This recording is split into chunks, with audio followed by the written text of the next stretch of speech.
Oh, hey, Mark Lanier with your video thought for the day. Mom got me a yo-yo recently, and it's actually a little more fitting than I might have thought.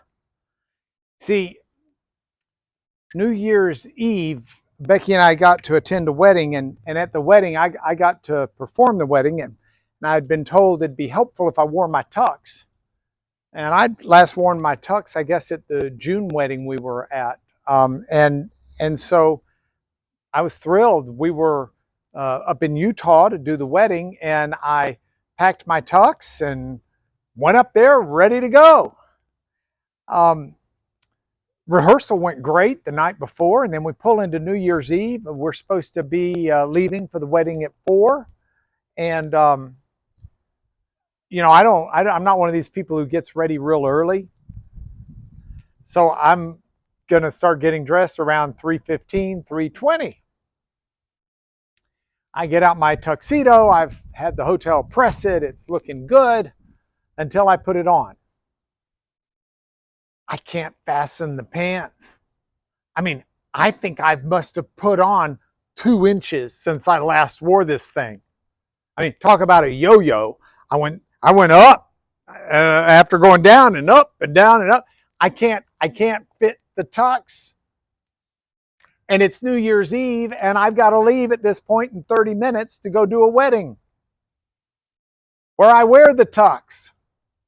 And so I'm in like panic mode. I think, Becky, can you help me find some safety pins? This may be why tuxedos have cummerbunds, to show that you're not showing that you did, you look like a stuffed sausage. So Becky goes to work on safety pins, and I go to work on basically learning how to suck in my gut enough to fit into the tuxedo. Ultimately, I'm able to do so, but it just struck me how it indicates that I've got some shortcomings in my life when it comes to diet, nutrition, and exercise. I am the proverbial yo-yo, it seems. And this week, one of the things I wanted to talk about as we get started in the week is kind of a spiritual checkup test. How do we determine what kind of spiritual condition we're in? And the yo-yo effect on my tuxedo is a wonderful metaphor and illustration for one of the ways we do a spiritual checkup.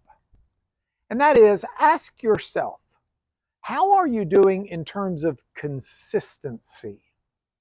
All of us have those pinnacle moments where we really seem to be where we should be with the Lord and with our spiritual walk. And then sometimes we plummet down to the depths that just show how deplorable we can be. So I think a good measure of testing and doing a checkup is to see how much we can flatline that and not make it the yo-yo that goes up and down. And this is very scriptural. In the Old Testament, one of the expressions that's used by the prophets and others is to have a firm foundation or a strong handhold. It's the idea being it's not up and down. It doesn't move with the tide. It's firm. It's constant. It's steady. Paul talks about this in 1 Corinthians 15, where he says, therefore, brothers and sisters, I want you to be steadfast and immovable, pursuing God with good works.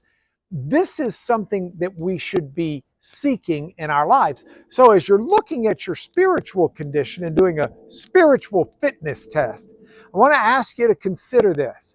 Examine your life, not just in the good times, but examine them when you're under stress, when times are tough, when you've got big self-interest at play, and see whether or not you're walking the walk with God you ought to be walking.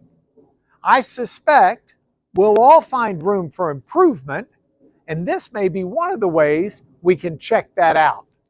So no yo-yoing on this. Let's find constancy. That's your video thought for the day.